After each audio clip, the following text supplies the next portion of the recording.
Low energy, unfocused, foggy? You might be dehydrated. Whether it's hot yoga, over 100-degree weather, or too much sun. Gatorlight, with a specialized blend of 5 electrolytes, was scientifically designed to help move fluids into the body faster for rapid rehydration. Shop now at retailers nationwide. Gatorlight hydrates faster than water. Is it in you? Symptoms noted are signs of mild to moderate dehydration. Consult a healthcare professional if symptoms persist. This episode is brought to you by State Farm. Listening to this podcast instead of doom scrolling? Smart move. Another smart move? Getting help from one of State Farm's 19,000 local agents when you choose to bundle home and auto. Bundling, just another way to save with the Personal Price Plan. Prices are based on rating plans that vary by state. Coverage options are selected by the customer. Availability, amount of discounts and savings, and eligibility vary by state. It's said everything happens for a reason, but maybe everything happens for a Reese's. Take noise-canceling headphones. Do they block hearing to heighten taste? That sound seems to show everything happens for a Reese's. From the Fifth Quarter Studio in Madison, Wisconsin, you're listening to High School Hoops with your hosts, Steve Collins and Jake Stager.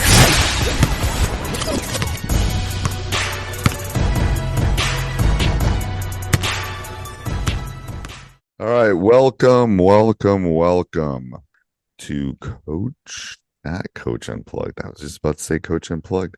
It is not. It is High School Hoops. And Coach Stager is in the bathroom. So I'm going to do the intro here real quick before we get going. I'd like to give a big shout out to our 2 sponsors. First of all, Dr. Dish, the #1 shooting machine on the market, bar none. Go over and check them out. Mention us and you'll get $450 off. Also, go over and check out teachhoops.com for coaches who want to get better. Free newsletter over there, roadmap, all the things you need to become a better basketball coach. So you don't look, if you're watching this, don't look like me with lack of sleep and cold and a little bit of everything. So this week's topic was mine, I think, Coach, with talking about player buy-in, right? Well, you originally said vision philosophy, but well, let's do that one. You know what? So I do want to provide a recommendation for people out there, coaches. I just finished a book called Raising Empowered Athletes. Okay. It's a youth sports parenting guide for raising happy, brave, and resilient kids. It's about finding that happy middle. So I think it's a really good read for families and parents in your programs. It just talks about like not overusing your body. The importance of multi-sport athletes. I'm more of a person. I have more time listening to it audibly because I drive about 25 minutes to work every day. But it's a really good read. I think it's, as a leader of a program, it provides good perspective points for your parents. The couple things that I talked about, a couple of things that I thought about when I was looking it over before we go about philosophy, because I mean, philosophy is also about how we handle our athletes as well. Give me the title of that book again. Yeah, it's called Raising Empowered Athletes. Who's the author? Kirsten Jones. Say that again. Kirsten Jones. Okay.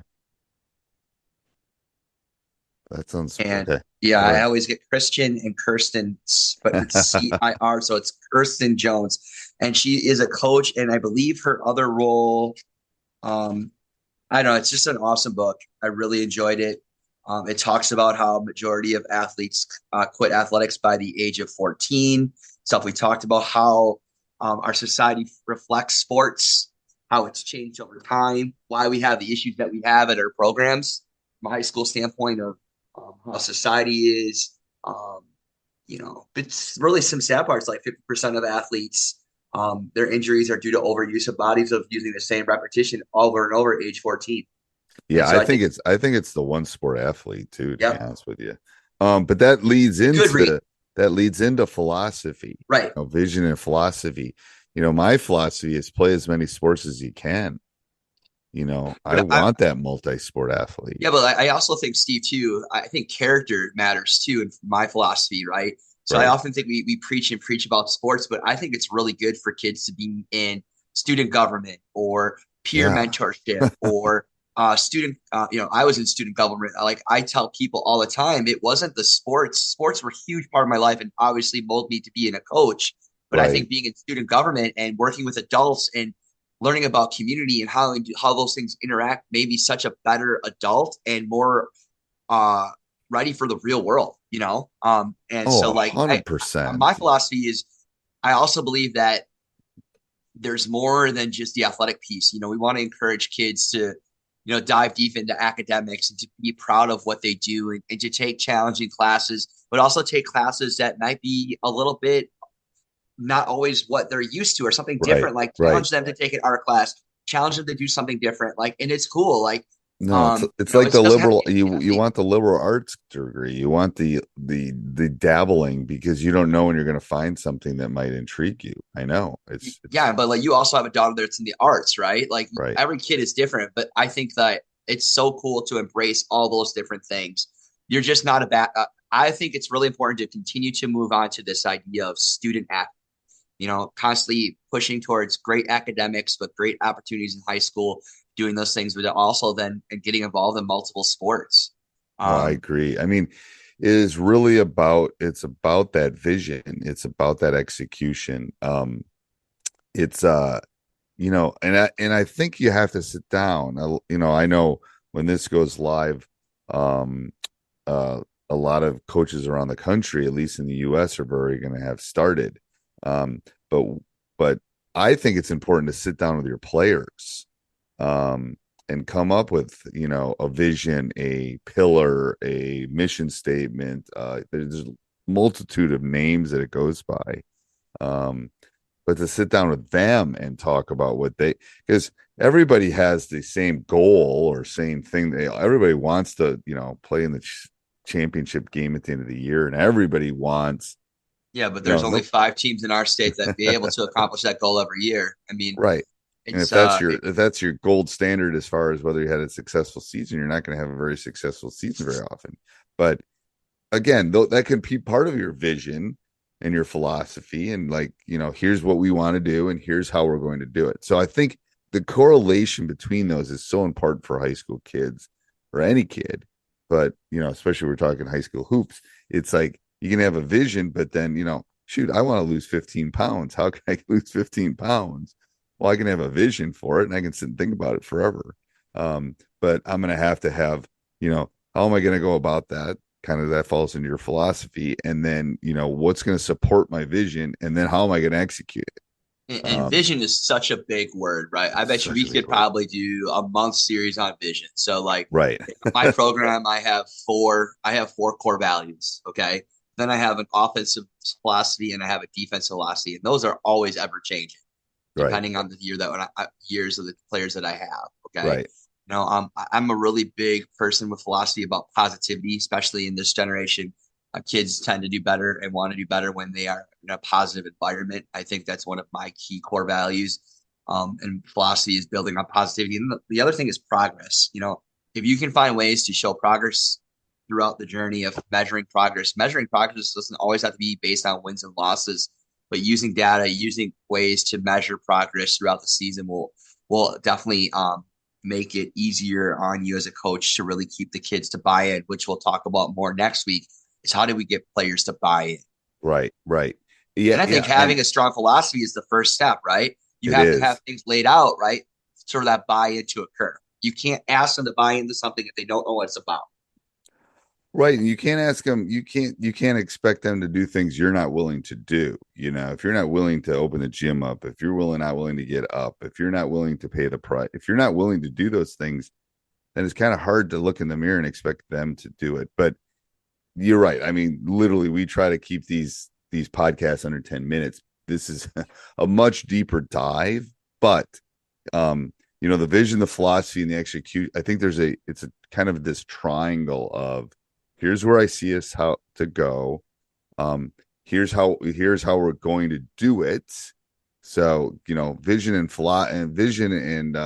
philosophy kind of are that whole, and then how do you execute it? Like, I want to lose. I've been exercising weight, so that's why it's on my mind. But, but it's like, it's true. I want to lose weight. Here's how I want to go do it. And then I got to figure out how to execute it. Why do I want to do why? why do I want to do that? So it's kind of that same thing, it's like vision, culture, philosophy, all these things are words, but they really all fall down to here's what I want to do. How am I going to do it? And then how am I going to execute it? I think it really falls into that triangle. And for every team, it's different.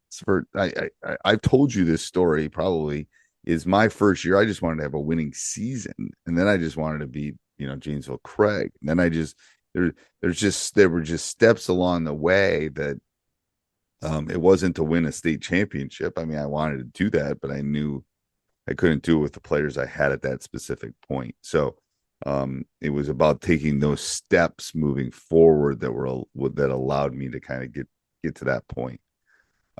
Anything else, Coach, on that? No, just a really big topic. I mean, we kind of had it down as, philosophy, but philosophy is such a big topic. I think that's something that we'll definitely have to dive deep more in the summer. Yes, and I think that's something we have to I think we should do a summer series on boom, boom, boom, boom, boom. Yep. How do you do it? How do you get the kids to buy in? How do you get them to build their pillars? How do you get them to do all those things? But we'll save that for when you and I are more rested. Yes, of course. I hope so. Yeah, we'll be more rested at that point. We'll do it then. All right. Till next week, Coach. All right. See ya. Booking.com is the easiest way from a day surrounded by noise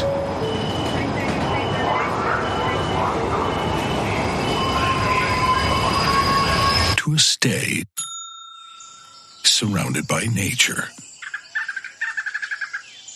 That's nice. Go on, book it. It's easy. Booking.com. Booking.yeah. Fall is the perfect time to refresh and reorganize your space. At the Home Depot, find power tools and tool sets starting at $50 to help tackle DIY projects, home updates, and more. Whether you're drilling brackets to support new shelving or sharpening your hedge trimmer blade with an angle grinder, the Home Depot has the tools you need to check projects off your list. Shop Labor Day savings at the Home Depot and gear up for fall projects with the right tools to keep your projects moving.